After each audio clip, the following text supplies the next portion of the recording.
Olá! Vamos continuar nossa leitura? Antes, deixa eu fazer um lembrete. Não esquece de deixar seu like, tá bom? É muito importante para o canal. Os likes falam para o YouTube que os inscritos estão gostando do canal. E para o YouTube isso é importante. Não sei se vocês já ouviram falar em algoritmo. Pois é. As redes sociais desse tipo vivem de algoritmos. Então, é importante. Pelo menos o like, tá bom? Colabora com o nosso canal, por favor. Tá bem? Bom, vamos continuar hoje a partir do capítulo 62, tá? Chama-se O Travesseiro. Fui ter com Virgília. Depressa esqueci o Quincas Borba. Virgília era o travesseiro do meu espírito, um travesseiro mole, tépido, aromático, enfronhado em cambraia e Bruxelas. Era ali que ele costumava repousar de todas as sensações más, simplesmente enfadonhas ou até dolorosas.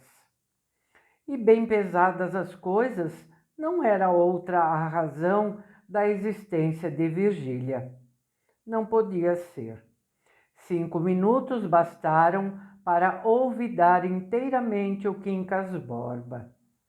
5 minutos de uma contemplação mútua, com as mãos presas umas nas outras. 5 minutos e um beijo. E lá se foi a lembrança do Quincas Borba. Escrófula da vida, andrajo do passado, que me importa que existas, que molestes os olhos dos outros, se eu tenho 2 palmos de um travesseiro divino para fechar os olhos e dormir? 63. Fujamos. Ai, nem sempre dormir. 3 semanas depois, indo à casa de Virgília, eram 4 horas da tarde. Achei-a triste e abatida. Não me quis dizer o que era, mas como eu insistisse muito... Creio que o Damião desconfia alguma coisa. Noto agora umas esquisitices nele. Não sei. Trata-me bem, não há dúvida. Mas o olhar parece que não é o mesmo. Durmo mal. Ainda esta noite acordei, aterrada. Estava sonhando que ele me ia matar. Talvez seja ilusão, mas eu penso que ele desconfia. Tranquilizei-a como pude. Disse que podiam ser cuidados políticos. Virgília concordou que seriam, mas ficou ainda muito excitada e nervosa. Estávamos na sala de visitas, que dava justamente para a chácara, onde trocáramos o beijo inicial. Uma janela aberta deixava entrar o vento, que sacudia frouxamente as cortinas, e eu fiquei a olhar para as cortinas sem as ver. Empunhara o binóculo da imaginação. Lobrigava ao longe uma casa nossa, uma vida nossa, um mundo nosso, em que não havia Lobo Neves, nem casamento, nem moral, nem nenhum outro liame que nos tolhesse a expansão da vontade. Esta ideia embriagou-me. Eliminados assim o mundo, a moral e o marido, bastava penetrar naquela habitação dos anjos. Virgília, disse, eu proponho-te uma coisa. Que é? Amas-me? Oh, suspirou ela, cingindo-me os braços ao pescoço. Virgília amava-me com fúria. Aquela resposta era a verdade patente. Com os braços ao meu pescoço, calada, respirando muito, deixou-se ficar a olhar para mim com os seus grandes e belos olhos, que davam uma sensação singular de luz úmida. Eu deixei-me estar a vê-los, a namorar-lhe a boca, fresca como a madrugada e insaciável como a morte. A beleza de Virgília tinha agora um tom grandioso que não possuíra antes de casar. Era dessas figuras talhadas em pentélico, de um lavor nobre, rasgado e puro, tranquilamente bela, como as estátuas, mas não apática nem fria. Ao contrário, tinha o aspecto das naturezas cálidas e podia-se dizer que, na realidade, resumia todo o amor. Resumia-o, sobretudo, naquela ocasião em que exprimia mudamente tudo quanto pode dizer a pupila humana. Mas o tempo urgia. Deslacei-lhe as mãos, peguei-lhe nos pulsos e, fito nela, perguntei-lhe se tinha coragem. De quê? De fugir. Iremos para onde nos for mais cômodo. Uma casa grande ou pequena, à tua vontade. Na roça ou na cidade. Ou na Europa, onde te parecer, onde ninguém nos aborreça e não haja perigos para ti, onde vivamos um para o outro. Sim, fujamos. Tarde ou cedo, ele pode descobrir alguma coisa e estarás perdida. Ouves? Perdida, morta, e ele também, porque eu o matarei. Juro-te. Interrompi-me. Virgília empalidecera muito, deixou cair os braços e sentou-se no canapé. Estava assim alguns instantes sem me dizer palavra. Não sei se vacilante na escolha, se aterrada com a ideia da descoberta e da morte. Fui-me a ela, insisti na proposta, disse-lhe todas as vantagens de uma vida a sós, sem zelos, nem terrores, nem aflições. Virgília ouvia-me calada. Depois disse: não escaparíamos, talvez.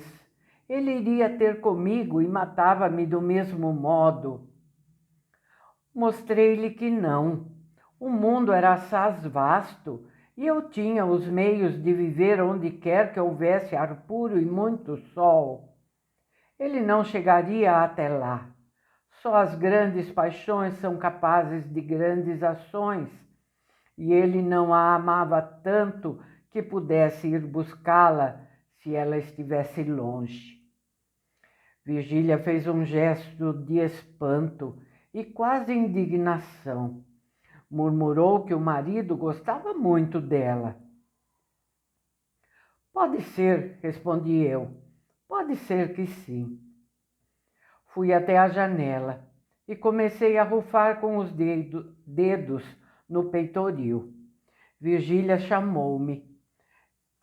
Deixei-me estar, a remoer os meus zelos, a desejar estrangular o marido se o tivesse ali à mão. Justamente nesse instante apareceu na chácara o Lobo Neves. Não tremas assim, leitora pálida. Descansa, que não hei de rubricar esta lauda com um pingo de sangue. Logo que apareceu na chácara, fiz-lhe um gesto amigo, acompanhado de uma palavra graciosa. Virgília retirou-se apressadamente da sala, onde ele entrou daí a 3 minutos. Está cá há muito tempo? Disse-me ele. Não, Entrara sério, pesado, derramando os olhos de um modo distraído.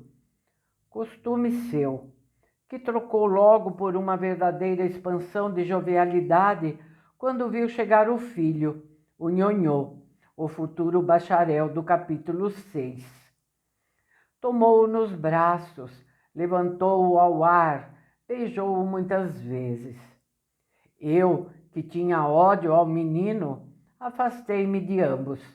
Virgília tornou à sala. Ah! Respirou o Lobo Neves, sentando-se preguiçosamente no sofá. Cansado? Perguntei eu. Muito. Aturei 2 maçadas de primeira ordem, uma na câmara e outra na rua. E ainda temos terceira, acrescentou, olhando para a mulher. Que é? Perguntou Virgília. Adivinha? Virgília sentara-se ao lado dele. Pegou-lhe numa das mãos, compôs-lhe a gravata e tornou a perguntar o que era. Nada menos que um camarote. Para o Candiani? É uma cantora italiana que esteve no Rio de Janeiro. Para a Candiani? Para a Candiani. Virgília bateu palmas, levantou-se, deu um beijo no filho com um ar de alegria pueril, que destoava muito da figura.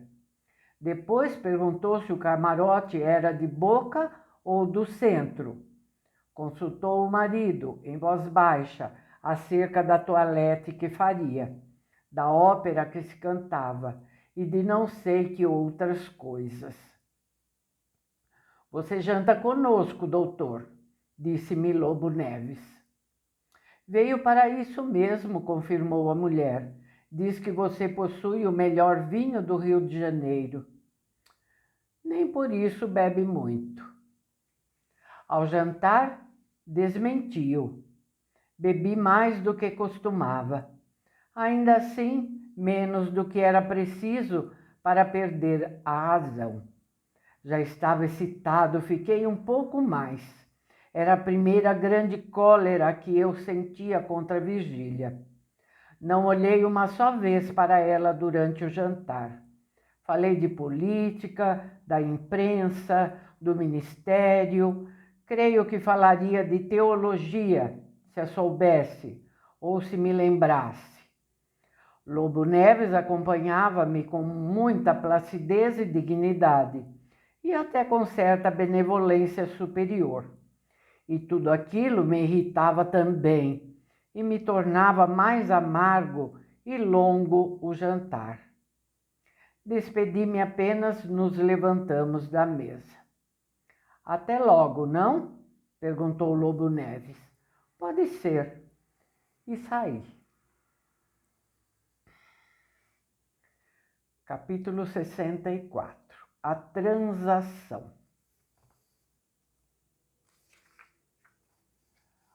Vaguei pelas ruas e recolhi-me às 9 horas. Não podendo dormir, atirei-me a ler e escrever. Às 11 horas estava arrependido de não ter ido ao teatro. Consultei o relógio. Quis vestir-me e sair. Julguei, porém, que chegaria tarde. Demais era dar prova de fraqueza. Evidentemente, Virgília começava a aborrecer-se de mim, pensava eu, e esta ideia fez-me sucessivamente desesperado e frio, disposto a esquecê-la e a matá-la. Via-a, dali mesmo, reclinada no camarote, com os seus magníficos braços nus, os braços que eram meus, só meus, fascinando os olhos de todos com o vestido soberbo que havia de ter, o colo de leite, os cabelos postos em bandós à maneira do tempo, e os brilhantes, menos luzidios que os olhos dela. Via-a assim, e doía-me que a vissem outros. Depois começava a despi-la, a pôr de lado as joias e sedas, a despenteá-la com as minhas mãos sôfregas e lascivas, a tomá-la, não sei se mais bela, se mais natural, a torná-la minha, somente minha, unicamente minha. No dia seguinte, não me pude ter. Fui cedo à casa de Virgília. Achei-a com os olhos vermelhos de chorar. Que houve? Perguntei. Você não me ama, foi a sua resposta. Nunca me teve a menor soma de amor. Tratou-me ontem como se me tivesse ódio. Se eu ao menos soubesse o que é que fiz, mas não sei. Não me dirá o que foi? Que foi o quê? Creio que não houve nada. Nada? Tratou-me como não se trata um cachorro. A essa palavra, peguei-lhe nas mãos, beijei-as e 2 lágrimas rebentaram-lhe dos olhos. Acabou, acabou, disse eu. Não tive ânimo de arguir. E, aliás, arguí-la de quê? Não era culpa dela se o marido a amava. Disse-lhe que não me fizera coisa nenhuma, que eu tinha necessariamente ciúmes do outro, que nem sempre o podia suportar de cara alegre. Acrescentei que talvez houvesse nele muita dissimulação e que o melhor meio de fechar a porta aos sustos e às dissensões era aceitar a minha ideia da véspera. Pensei nisso, acudiu Virgília. Uma casinha só nossa, solitária, metida num jardim, em alguma rua escondida, não é? Acho a ideia boa. Mas para que fugir? Disse isso com o tom ingênuo e preguiçoso de quem não cuida em mal, e o sorriso que lhe derreava os cantos da boca trazia a mesma expressão de candidez. Então, afastando-me, respondi: você é que nunca me teve amor. Eu? Sim, é uma egoísta. Prefere ver-me padecer todos os dias. É uma egoísta sem nome. Virgília desatou a chorar e, para não atrair gente, metia o lenço na boca, recalcava os soluços. Explosão que me desconcertou. Se alguém a ouvisse, perdia-se tudo.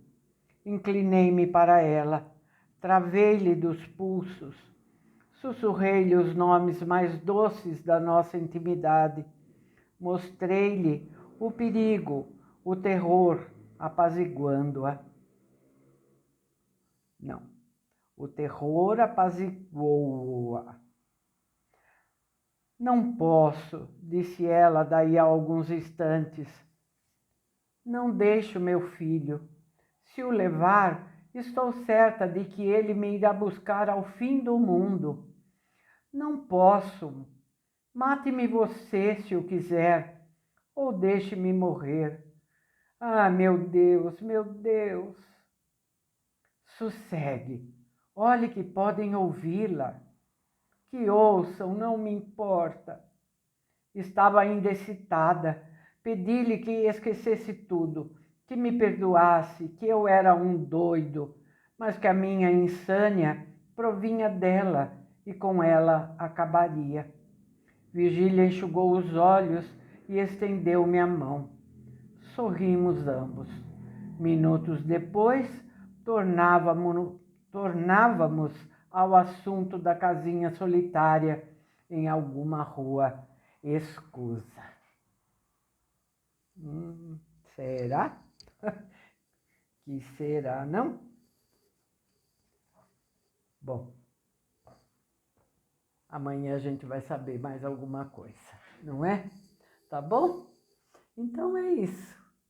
Amanhã a gente volta e dá continuidade na leitura. E vamos ver se a gente sabe alguma coisa, né? Será que eles vão decidir mesmo fugir? Tchauzinho, então. Até amanhã, tá bom? Muito obrigada pela sua companhia.